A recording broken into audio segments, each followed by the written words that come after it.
part of the Press Play Podcast Network. This episode was presented by Water Heaters Now. If you are in Central Ohio and you have suddenly lost your hot water or feel as though your water isn't as hot as it should be, contact Water Heaters Now. You will not be disappointed with their service, and they are super relational, let me tell you, which is important to me and my family because the professionals are coming into our home. We want to make sure that they're nice and generous, and you won't find a more nice or generous company than Water Heaters Now. But don't take it from me. Hear what they have to say. Thanks for calling Water Heaters. Can't do it. My shower just felt like an ice cream truck. How many days until you can replace my water heater? Ma'am, it's 1:53 p.m. Thanks for that. But did you hear the part about the snowstorm in my shower? I did, and I hope you wore galoshes. Ma'am, this is Water Heaters Now, though. So if you order by 2 p.m., we're going to fix your problem the same day. Sir, I just wrestled a freezing polar bear. Are you messing with me? No, ma'am. I think my grandma would beat me up if I messed with you. Okay. Am I going to pay extra for this magical speed trick? No, ma'am, you're not. The price is going to be very fair. Here's the deal. We literally only do one thing. Water heaters. And we're old school. We use long-lasting heaters, no hassle, no mess, right price, real fast. And we can do all that because it's all we do. Okay, let's do this. River listeners, when your water heater leaves you cold, you just want it fixed now. We've installed 5,000 heaters in 5 years with 900 5-star reviews. So when the time comes, solve your water heater problem with Water Heaters Now. Contact Water Heaters Now by going to the website www.waterheatersnow.com. That's waterheatersnow.com, where you can click the link in my show notes.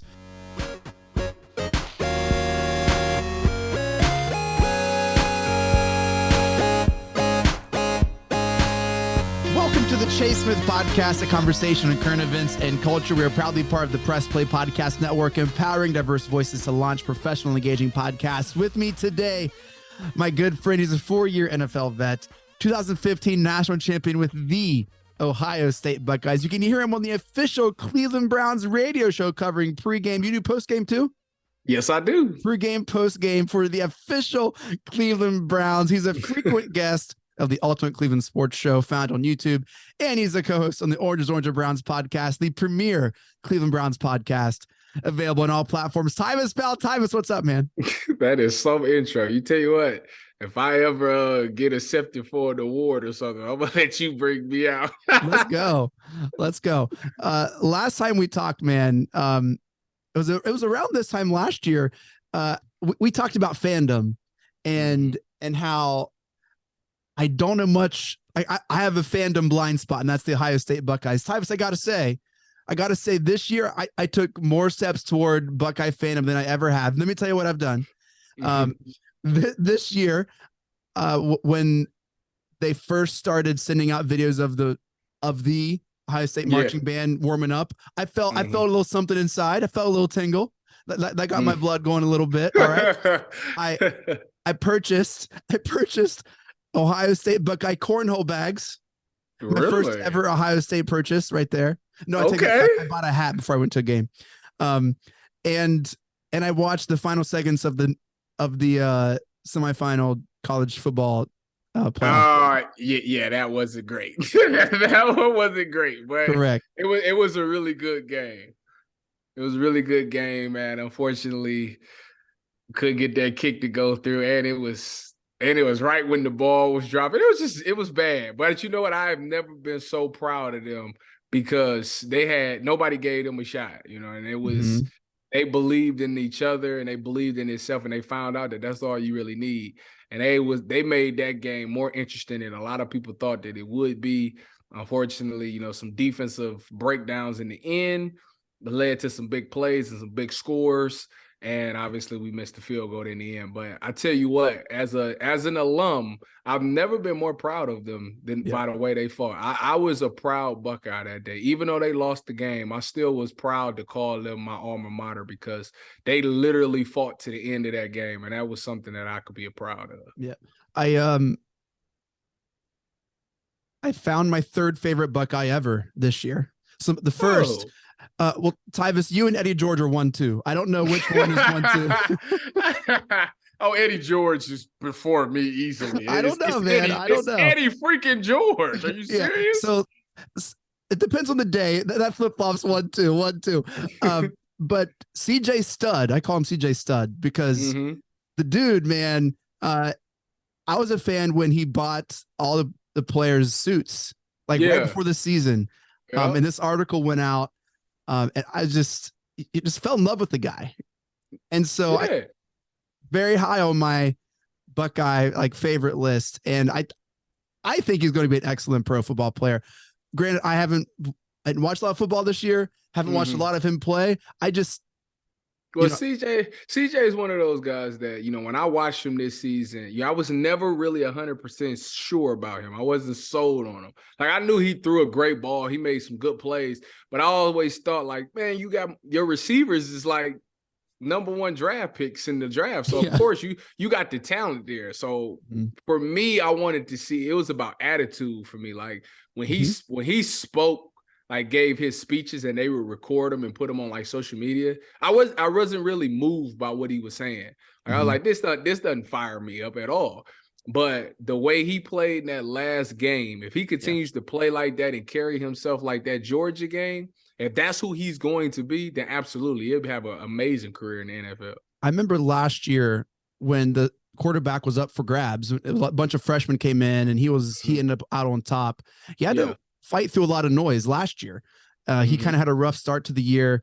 And I was always impressed with how he kind of kept his head up and persevered through that. And then when I saw that article that he bought all those suits, I was like, oh, I'm all in. Dude, if I'm one of these franchises, if I'm like the Texans, the Colts, if I'm one of these like top teams that have a draft pick, dude, I want CJ Stroud, man. I want him on my franchise.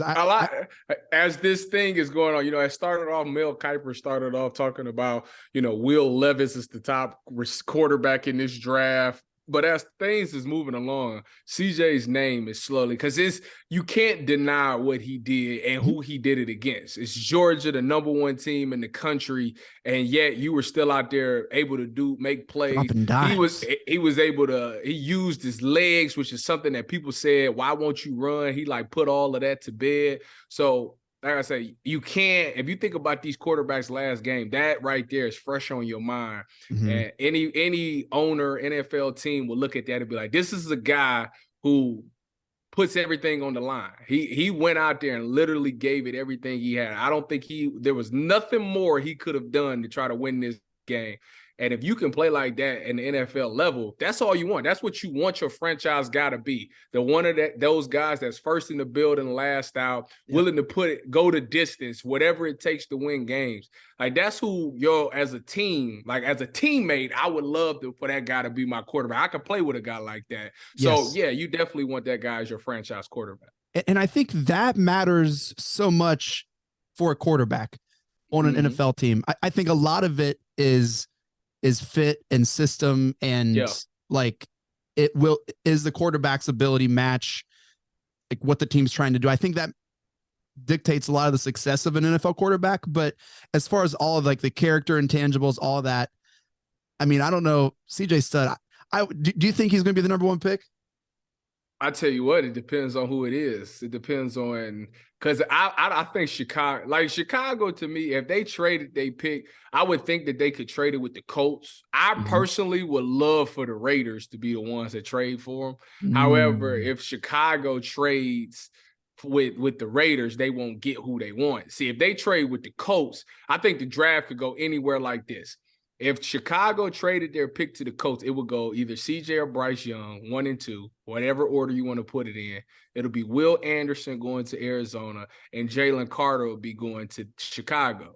Yeah. So if Chicago stays at number 1, I think they're taking Jalen Carter. So if they can trade the pick and still get who they want and it still acquire some picks, that's the smart move to make. Right.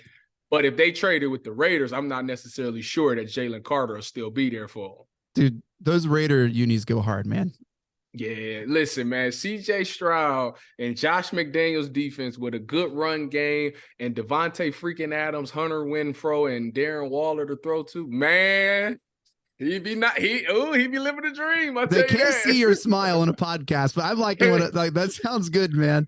They be living the dream. That sounds great. So, I mean, Tyvis, I wanted you on the pod. Here we are 10 minutes in, and I wanted to talk about the Super Bowl, but I'm content just shooting the breeze about the Buckeyes. So I have to ask, man, you guys moved to Columbus. Yeah. We went to dinner about a year and a half ago. Yep. It was longer than that. It was almost 2 years ago. I think it was it pandemic? Was it 2020 or was it 2021? It was after the pandemic, right? Yeah. So you hadn't had your 21. second kid yet. You hadn't had your second. It was maybe 18 months ago. Okay.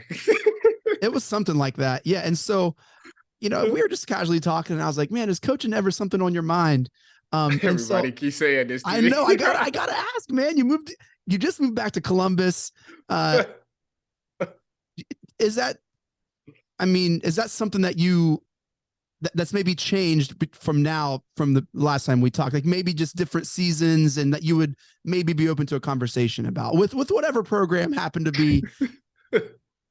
So, Coach, everybody keeps saying this to me. Like, it's hilarious that everybody keep telling me to go into coaching and I'll be a great coach. However, I don't have any aspirations of going into coaching at this moment. I gave up on it, after I tried to go be a GA at Ohio State twice and they shot me down 2 times. So I kind of gave up on the coaching dream. I like just teaching people the game, man. I like taking phone calls after Browns game and trying and explaining to people, what the Browns were doing. Why did they do what they do? Why this player do what he did? What did he see? Trying to explain the game from a player standpoint so everybody can understand what's going on. I love doing that. I love breaking film down. I love just looking at players and saying what they're good at, what they're not good at, what the problem is, why this big play happened. Like, I enjoy doing that. So I'm totally content with that. I mean, if somebody throw the right price down, Sure. I would definitely go step out there and coach, because I have no problem training kids and sharing my knowledge with kids and, breaking the game down in a way that they can play fast and be effective. Yeah. Because there is no greater feeling than teaching the kids something, like going over a technique or something with the kid, and they go out there in the game and find some success with whatever you taught them, and then them coming back and saying it worked. Like, it worked. Yeah. It's like, it's a great feeling. So I'm down for that as well. But, now that I got 2 kids, coaching obviously takes a lot away from your family. So yeah. I don't know. It'll be something I have to sit down with my wife, the lieutenant, and talk about. So maybe a higher chance of you doing a football camp than seeing you on the sideline on a Saturday. Yeah, I would definitely do a camp before I do. Bro, I would sign up so fast for the Tyvis Powell football camp, man. I would fake my age and be like, man, this guy's really he's got a beard. What's going on, man? I don't know, man. I might get out there and have to show the campers up, man. I still got it. Kids like to try you. They like to think that you old and can't do it no more. So I got a nephew actually who's what is my nephew? 14. He think he could beat me on one-on-ones, and I keep telling him I ain't your friends. I'm gonna tell you right now, it's not gonna go the way you think it's gonna go. Dude, you don't want to go viral because some camper showed you up and mossed you, or it wouldn't happen. Yeah. It would not. Trust me, I'm not worried about it. It would not happen, bro. Those like Kobe or MJ clips from their camp when they would just like show no mercy on those campers. That's exactly how it would be. That's exactly how it would be. Yeah, those go viral for a different reason, just because of. Well, they need to understand that it's levels to it, and I really put a lot of hard work and sacrifice into this craft to get myself to where I was. Yeah. So you got to pay your respect. Like, you got to respect. You can't just think that you just about to outdo a ex-pro player. Like, mess around and find out, right? Exactly. Mess around and find out. that's the meme that's going viral right now. Yeah, mess around and find out. Yeah. Well, hey, let's take a quick break, and then let's talk about the Super Bowl, because I'm sure you have some really unique insight, and I would just love to talk football. If you stick around on the Chase Smith podcast, Tyvis Powell. We'll be right back. Hey everyone, it's JD from the Hyman Podcast. Backed by popular demand, I'm excited to let you know that new episodes of the Hyman Podcast will drop every other Monday on Apple Podcasts, Spotify, or wherever you listen to your podcasts. We're going to continue the conversations we started last season and keep having those hard conversations. There is so much in store for you this season, and I'm excited to share it with you. Subscribe today so you don't miss a single moment. The Hyman Podcast, part of the Press Play Podcast Network.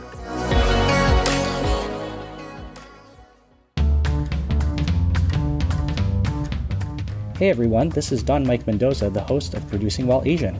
Join us in Season 2 for more conversations with actors, artists, producers, and more from Broadway, Hollywood, and beyond, every other Wednesday on the Press Play Podcast Network. Hello, Brooks here with the Books with Brooks monthly book club podcast. Here's how Books with Brooks works. We read one book a month, and then we talk about it. Classics like Stephen King's The Shining, debut novels like We Are the Brennans by Tracy Lang, and tons of other compelling, life-changing stories, one book and 1 month at a time. So come read along with us, and then listen in. We are excited to announce that we are joining the Press Play Podcast Network. The Krypton Report podcast is dedicated to all things Superman, Supergirl, and the planet Krypton. We discuss movies, TV, game, comics, and all things DC. So join me, Tyler, with my co-host James and Jania. So join us as we explore DC's multiverse. Look for Krypton Report on all social media platforms. All right, we are back here on the Chase Smith podcast. Tyvis Powell, Tyvis, I could talk to you about anything. That's just what I've found out is it doesn't have to be football. It could just be anything, and it would just be an incredible time. Can we talk the NFL? Let's talk NFL. That's what the people are here for. Yeah. So this is the least amount of football I've watched. Tyvis, probably my whole life. And there was a grieving there was a moment of grieving. And then I feel like going through all the cycles, anger, sadness, bitterness. And it was hard. It was hard. What did I miss this? What did I miss this year, man? I mean, I feel like I muted a lot of people that I follow just to try to cleanse the timeline and help make this. You aren't one of them. You are not muted. I appreciate that. I feel special. What did you miss this year, man? There were still some things I caught wind of, but it was a lot that you missed. I tell you that you missed. Obviously, the Browns' whole roles and what they did with the 11-game suspension and how that season the defense didn't show up for that season, so they got handicapped with that. I did listen to the Orange is Orange a couple times, not every week, because it was a sad listen because it wasn't not sad because of what you guys did. Sorry, it was sad because I wanted to. It was just a piece that's missing, man. Yeah, and that's why it was sad. You guys do a great job. Sorry, I wasn't trying to It wasn't a sad listen. It was like a personally sad listen. Yeah. Then you seen out in the 49ers land, my former team, you seen them go through 3 quarterbacks. Brock Purdy comes through, saves the day. The Mr. Irrelevant pick goes out there and looks like a stud out there. Obviously in these playoffs against the Eagles. This 2 weeks ago when they played the Eagles, he got hurt in the first quarter of the game by Hassan Riddick. They couldn't throw the ball for the rest of the game. And then the backup quarterback went down with a concussion. So the Eagles kind of cruised to that victory, 31-7. Mean Joe Burrow, they got beat finally by Kansas City. Obviously, it was the last second. Patty Mahomes had a high ankle sprain, didn't really run around the whole game. Game on the line, he takes off running towards the sideline to get some yards. Joseph Asai, defensive tackle for the Bengals, pushes them out of bounds, get the 15-yard penalty. Harrison Buckner comes in, kicks it, sends them to the Super Bowl. So that happened there. And that's how we got to our game in the Super Bowl. So let's talk about the Browns a little bit before we talk about the Super Bowl. Let's talk about them. Just a little bit. There were some weeks where I was glad I didn't watch because it very much ruined a lot of my afternoons, and I really had to work really hard to get into a different mindset because I work on Sunday nights at the church, and so I have to really last year I remember just really making an intentional effort and trying to clear my mind. And so aside from it's almost like an addiction of not having that be there. I had some great weekends, man. And you hear about some of the discourse, oh my gosh, none of it was very surprising. The Jets loss. I don't know how that happened, but I'm not surprised that it happened. I could probably maybe share a few things of what happened and probably happened in the course of the game. Like if that would happen to the Browns. Listen, that Jets loss was the first. It was the first tell of how this season was going to be. That right there was the very first one where everybody should have put the red flag up and said, this season is not going to go the way we think it's going to go. Yep. That was that. Then after that, who I think they played? The Atlanta game for me was the one where I was like, this is going to be a terrible season, right? Well, I think in between that, Tyvis, because I was at Cavs Media Day and everyone's phone started going off because of Miles' wreck. Yeah. Yep, got into the car accident. The car, it was. I can't believe he made it out of that alive. Thank God he got angels around him because that car was totaled. I want to talk to you off air about that because I have some questions that I just want to get your opinion on outside of this podcast episode. And so, like, I was aware that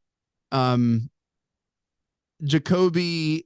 Because then I produced a couple Red Guy and Rhoda episodes. And so Jacoby, one of the things that Rhoda says was, we know who Jacoby is and he was able to do what Jacoby does and he did it well. And, you could see where he was, limited, but you could see what also he can offer. And so, you have that whole undercurrent and then Watson coming back. It was just, and then they kind of puttered out near the end of the season, which. Yeah, it's just everybody was kind of riding the Deshaun wave thinking that, he was going to be the guy he was in Houston and that he was a shell of himself. You could tell that he hadn't played football. You thought as the season would go on that they start figuring some things out and it just never clicked. The offense never clicked when he was out there. They got to get used to the things that he's capable of doing. And you could tell that this offense wasn't ready for all what he was able to do. So and then obviously play calling got questionable. Defense started playing well in the last 5 games, like they do, like they did for the past couple of years. It started off very slow, but towards the end, they figured things out and now they look like a really good defense. They just needed to put that together earlier. They lost some games earlier in the season that they shouldn't have lost and it kind of messed the whole season up. So how's I don't really know many of the rookies we drafted this year. I know we drafted a kicker. He hit the game winner in week 1, but I do know rookies from 2 years ago. How's JOK? Did he have a good year? No, regret. No. Every rookie from last year's draft regressed. Anybody that you thought was going to take the next step did not do it, and that was a sign of how bad this season was as well. You thought JOK would do it. Grant Delpit started off terrible. Well, he didn't start off terrible. He did have a bad game, but he really looked good towards the end of the season. He flashed a couple times, like a couple years ago. Had some good flashes. Yeah, he looked good towards the end. He was making plays. I think he led the team in picks, actually. The guys they drafted this year, Alex Wright, he's okay. He's not consistent. He's just okay. Perion Winfrey was a guy, defensive tackle that they drafted out of Oklahoma. He had some he had trouble. He had some trouble. Yeah, he's just not a pro. He's a young guy, young-minded. He got to get around some real pros that teach him how to really behave himself on and off the field. If he does that, he has some flashes at the end of the year where he was making some TFLs, causing havoc. He just got to be consistent. It can't be, for one play you look really good and then the next 25 plays you do nothing. Like that can't happen like that. They really hit home runs with MJ Emerson, the corner that they drafted. I think he's out of Mississippi State, I want to say maybe. Okay. I can't remember. What round I can't was remember. Second or third. This is how bad. I had no clue. Yeah, he either second or third. I can't remember which one. Okay. I want to say it was in the second, but I'm not 100% sure. Don't quote me on that. But he was really good. Really had a game. His coming out game was actually against Tom Brady and them. Mike Evans, he was going up against Mike Evans one-on-one the whole game, and Brady was really trying him, and he was really making plays on the ball. Is he a taller corner? Yeah, he about 6'3", about 6'2", 6'3". Really good, man. Really tight in coverage. He's a guy that everybody's excited about. Well, he's probably the tallest corner on the team. Yeah, between him and AJ Green for sure. They're both about 6'3", 6'2", something like that. G New kind of regressed, but obviously he was in nickel, which is a foreign thing for him. He's not. Towards the end of the year, he started figuring things out, how to play that nickel position, but I don't think he's thrilled about it. So basically we got 3 outside corners. We got to figure out who can play in the slot. And that's pretty much where they at in the secondary. You know- J3 did nothing this whole season. Oh, And now they got to make a decision on whether they're going to keep him or not, because they got the player option on him. So I wouldn't be shocked if they kind of release him just to free up some money. you know, we're talking, you know, defensive secondary, underwhelming draft picks, play calling questionable. I mean, the more things change, the more they stay the same, man. We could have had this conversation in 2005 and 2010 and 2013 and 2018. It's just like It just is. Listen, man, at some point it's got to end. Like they got to hit home. And right now it's just, when it comes to our D-line, is some of the picks that they make, like they draft a defensive tackle or a defensive end almost every year in the draft, but they're not hitting on them. Like our defensive tackles have not hit at all. Like the Perion Winfrey, that one's still it's not out. You can see it possibly happening. He just has to change his attitude. But they need to do it. But whoever's evaluating these players, they not doing a really good job. They got to figure it out. But I say off of last year's draft, they hit on the Martin Emerson one. That was a home run. Outside of that, everybody else needs to be developed and they need to be more consistent. Speaking of developing, do you think Watson will ever return to his blue chip status?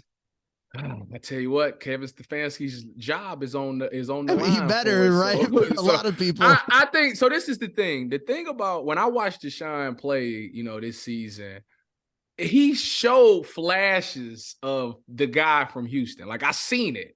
He was able to still avoid sacks, scramble around with his feet, make plays, and he had some throws that was like really good throws, but it just wasn't consistent. Like the Houston game was terrible. He was throwing it in the dirt and everything. It was terrible. But every week after that, he started getting chemistry. The problem is they didn't have the receiver. They didn't have no fast receiver. You think about Deshaun Watson in Houston, he had Brandon Cooks. He got Will Fuller. He got these guys who's burners. So when he started avoiding sacks and scrambling around, they take off deep. He throw it deep and somebody down there to catch it.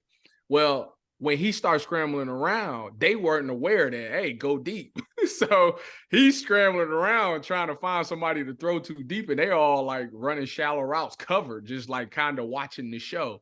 So they got to get used to the scramble drill with Deshaun and understanding that he has that ability. Plus, every time he scrambled as well, the offensive line wasn't used to that. They're used to Jacoby Brissett. So when he's scrambling, their guy goes to tug to get away. They don't know what's going on. They're trying to block. Now they're getting holding calls. So it's just something that this whole team wasn't used to his ability. And now that they've seen it, they just got to get that chemistry down and understand that this is what he wants when he's in those situations. Yeah. All right. Well, enough about Watson. That was as much as I could stomach. Man.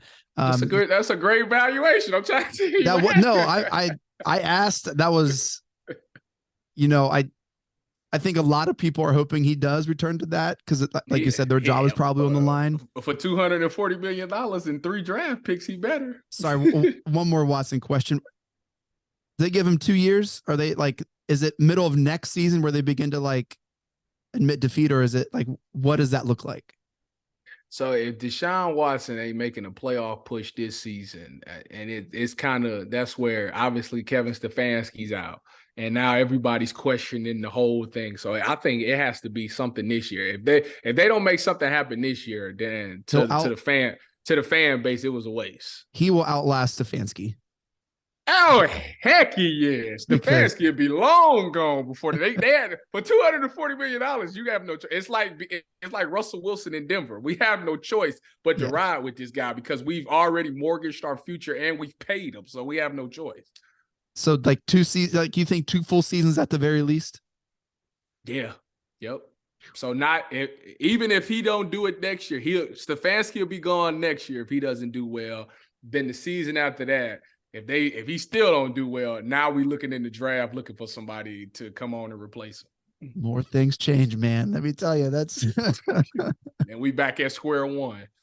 You talked about play calling and Stefanski. I think Stefanski's been sus for a minute. Can I tell you when I realized a lot of people feel this way. Go ahead. Can I tell you when I realized Stefanski was a little sus? Game one, Tyvis Powell. Game one. We're in Baltimore. This is 2 years ago. We're in Baltimore. Do you remember his first game? We're in Baltimore. He runs a fake punt in the first half in the Baltimore side of the field. Well, I mean, that's the analytics will tell you that was a great call. No. Day one. And then week three, we're playing the Cowboys. This is OBJ's like probably best game as a Brown, right? He called this stupid, I'm still upset, this stupid end around to OBJ that he broke like miraculously. So many tackles, like they were like 3 tackles for a loss. They should have been tackled. And then the Cowboys defense, like that shouldn't have worked. And if that didn't work, it was going back to Dak and they would have scored and won. Yeah. That was an awful play call. It was just one of those things that I don't think he understood how to get Odell involved. I think he was overwhelmed by how good Odell was. And obviously that was like the number one thing that defensive coordinators would come in the game. Like Odell Beckham cannot beat us. Obviously he didn't do anything that was like outrageous in that season outside of that end around play. But all defensive coordinators are smart. They understand who he is in the talent. He was the person he was the only real threat in the wide receiver room. Like, we got to find a way to stop this guy. So it was hard. It would be hard trying to get a guy like that the ball, unless it's like Jamar Chase. You have to throw him like screens or something because he's pretty much double teamed or he got 2 guys on him at all times. So it just, Kevin Stefanski, I don't think was used to having somebody that dynamic. So I felt like he always tried to do too much, tried to be too cute. It was just, dude. Yeah, it ain't nothing changed because he still does that. He thinks he tries to outthink the obvious thing. That's what he does. Like, so for example, this season, if Nick Chubb is running the ball and he's getting 6 yards a pop, and it's working, he'll say to himself, let's run play action. Instead of just keep doing what's working, he'll say, let's just run play action and try to catch him off guard. Let's catch him off guard. Mm-hmm. And that's when something bad will happen when he does that. So I get it because the game of football is chess, not checkers. You want to set them up to hit them with something else, but the something else just wasn't working this season. So it looked bad. The least surprising thing I heard, aside from the Miles wreck, we'll talk about that after the show because I got some questions still. Like the least surprising thing was him taking Watson out for Jacoby Brissett fourth and one bomb. So that's it. So exactly, it was one of those things where Jacoby Brissett is like 95% successful on quarterback sneaks on 4th and 1. As a defense, you know that. You see Jacoby Brissett coming in, you're like, okay, it's quarterback sneak. So he thinks, they're gonna think that we're running quarterback sneak. Let's run play action and throw a corner route. The problem is, the play call wasn't bad at all because he was open. The problem that occurred was you can't take a quarterback that's been on the bench that hasn't thrown the ball in the game yet and think he's going to come in and throw a corner route. They don't know how hard a corner route is to throw. Yeah. So if you would have did it with Deshaun Watson, you had a better chance of completing it. But the fact that you took a quarterback that was cold, sitting on the bench, bringing him in the game to throw a ball, that wasn't smart. Was like the least surprising thing that I heard about Stefanski this year. But, I listened to your and Holly's end of season show. Like, to his credit, like if it all stops with you anyway, why wouldn't you call your own plays? Why would you put your fate in someone else's hands? That's my point exactly. If I'm going like this season, everybody's like, oh, he should give up play call. I'm like, this is potentially his last season. Right. I'm going out calling every play. I might call the defense. If I'm gonna go out, it's gonna be because what I did. Mm-hmm. I was listening to the pod and I had a question. Do players appreciate? So do you think he's a player's coach, Tyvis?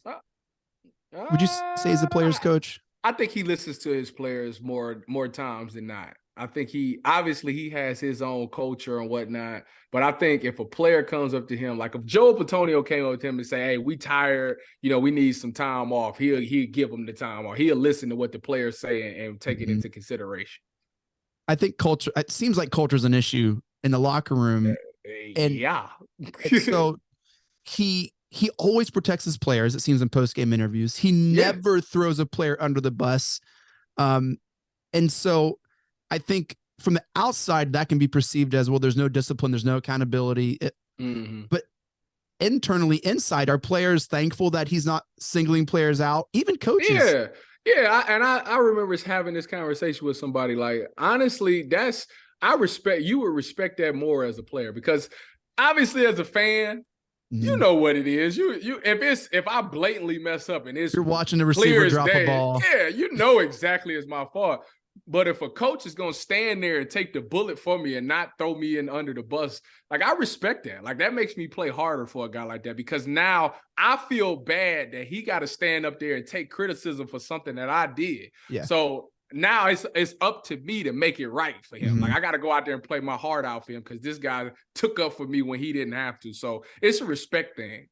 I feel like he gets a lot of backlash for his post-game pressures, and people don't look at that side of it. Like, he's sticking up for these guys and not throwing them under the bus and not like crapping on them.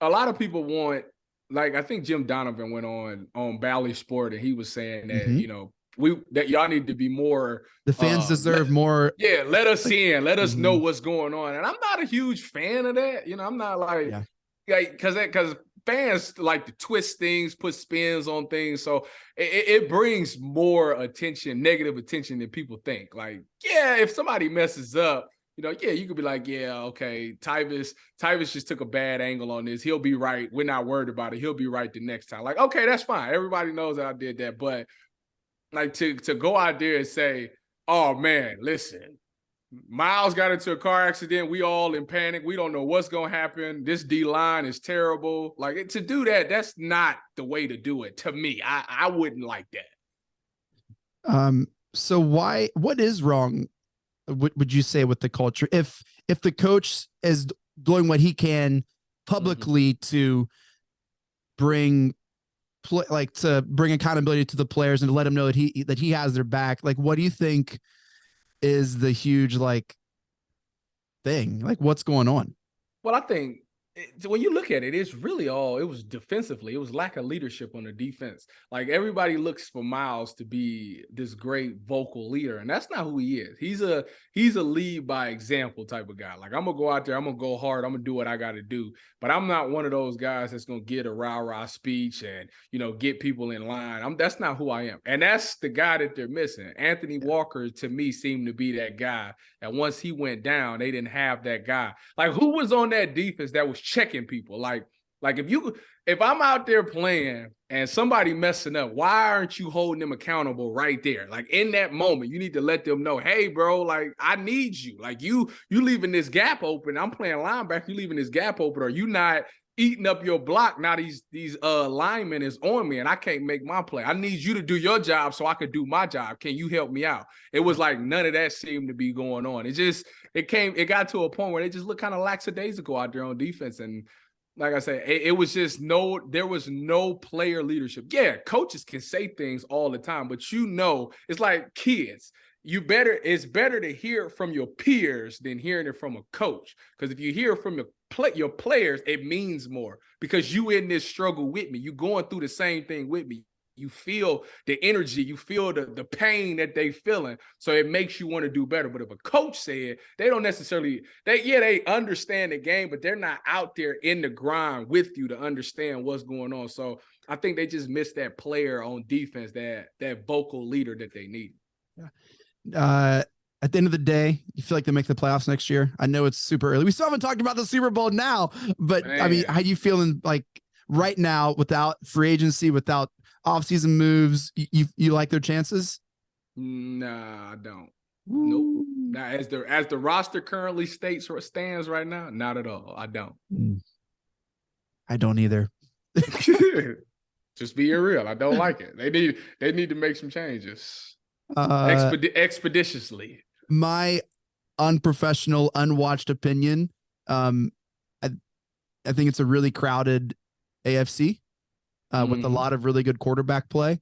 And the Browns got a lot to figure out, man. They have a lot to figure out. And they can't just depend on, they're not the Kansas City Chiefs where they think they're just gonna outscore everybody. That's just not how it's gonna happen. Like that defense you got too many big name and too many good players on that defense for it not to be working. Yeah, you got a new defensive coach in there that's gonna change the scheme. But like I told everybody that would listen to me, at some point it's not the scheme, it's the players. And nobody wanted to hear that. It was all coaching. I'm like, I'm telling you right now, it's not the coaching. It's he don't have the personnel to fit the scheme that he's running. So with that being said, if they don't make some changes to some of those players in there, you're going to get the same result.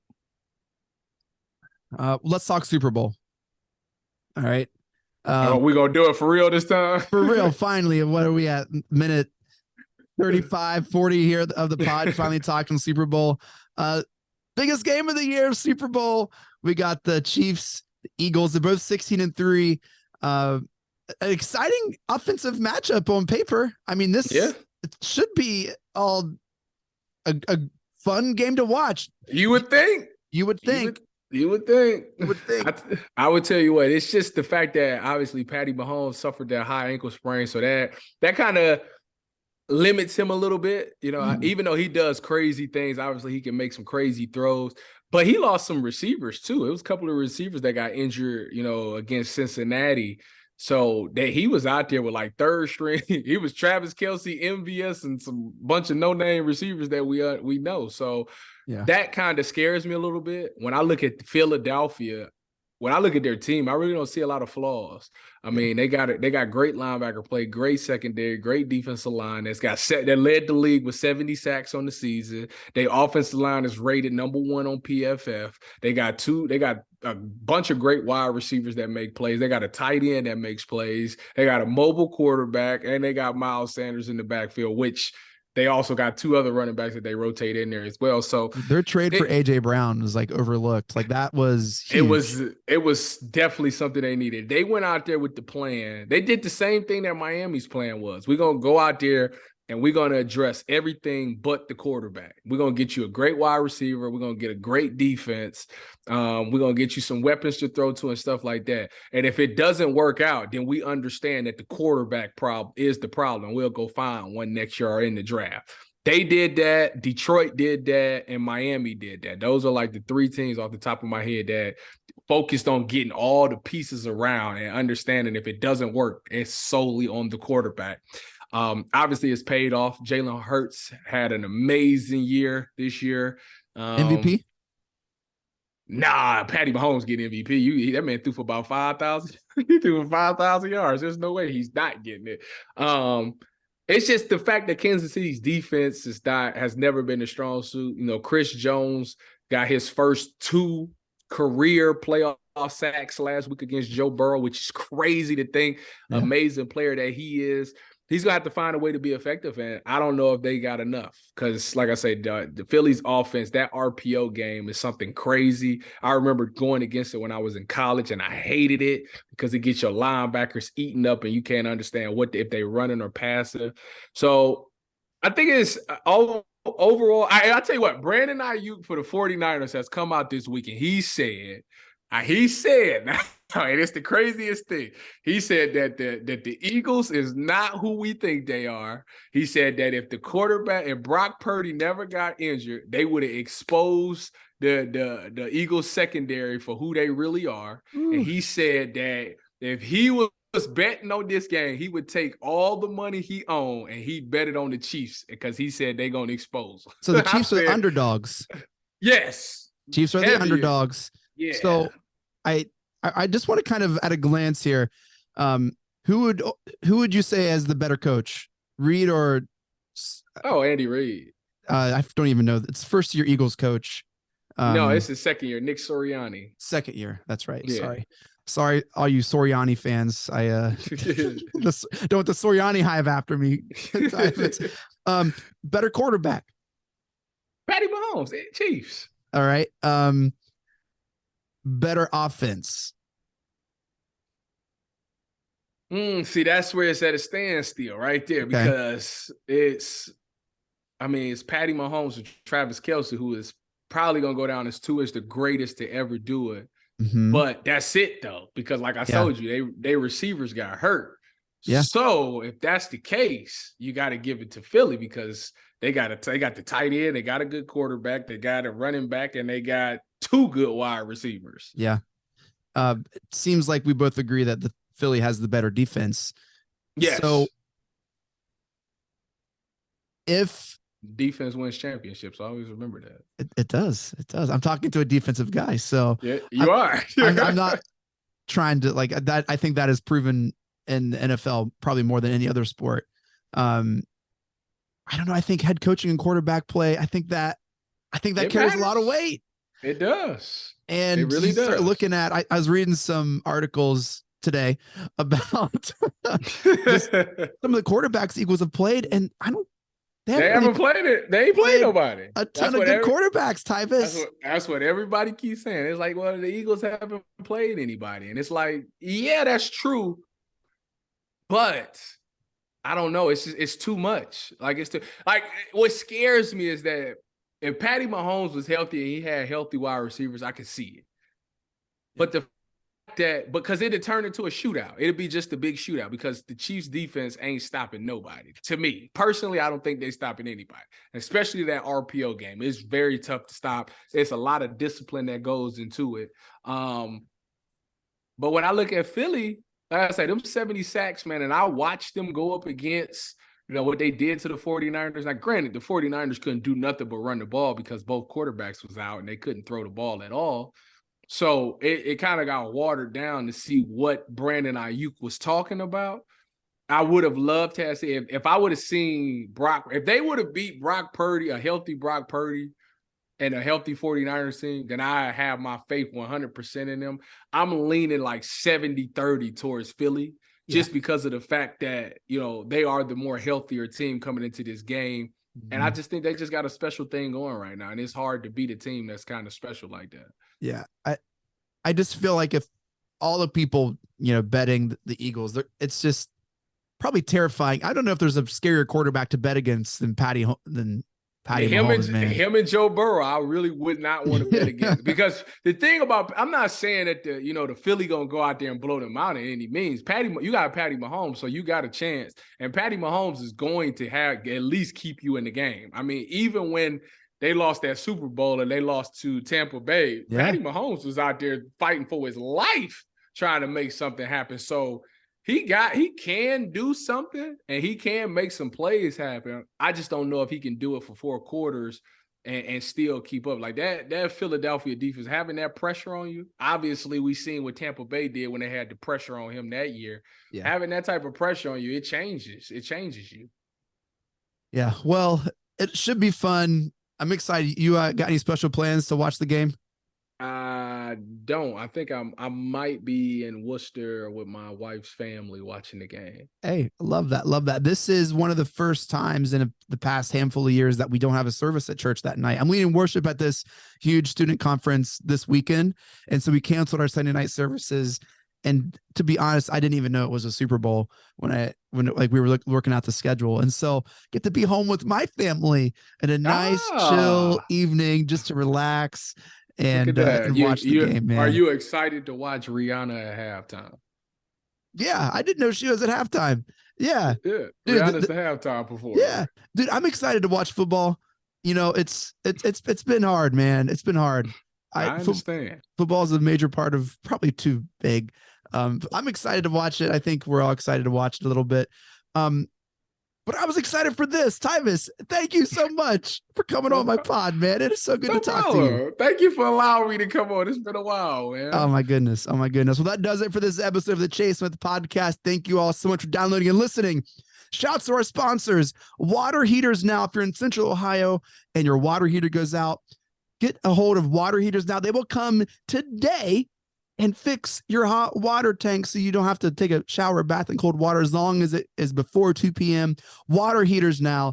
Check it out. Shouts to the Press Play Podcast Network for making this possible. Follow us online at Press Play Pods. Visit our website at pressplaypodcast.com to keep up with all of our shows, network news, and sponsorship information. If you enjoyed today's episode, just do me a favor, leave a review, maybe add a 5-star rating to it as well. That does nothing for my pod other than it helps other people as we're scrolling through podcasts, listen to, maybe check this out more than others, would just mean the world. Tyvis, plug something, man. Where all can we catch you at, man? Well, obviously, you can catch me on Wednesdays on the Ultimate Cleveland Sports Show, 11 to 1. You can catch me on 97.1 The Fan. I'm on at all kind of times. But lately, I've been on from 6 to 8 doing the Buckeye Show with Timmy Hall. Saturdays, I'll be on also 97.1 The Fan down in Columbus, 12 to 3 with Eric Reeser for Fan Sports Saturdays. During the football season, you can catch me on the Browns Radio Network during the pregame and postgame show. And I just filled in for Nathan Zagura on the Browns Daily yesterday. Let's go! So who knows? Maybe I'll continue to do that again in the future. So you never know. Zagura is the best. He was on the Orange Oranger so many times and was just always such a great guest, man. He's yeah, awesome. I like it. Nathan's great. Yeah. Well, Tyvis, you are great. Thank you so much. Have a wonderful weekend. We're going to get together and grab dinner. Our family's wonderful, wonderful. Tyvis, dude, have a great weekend, man. Thanks, man. You too. All right.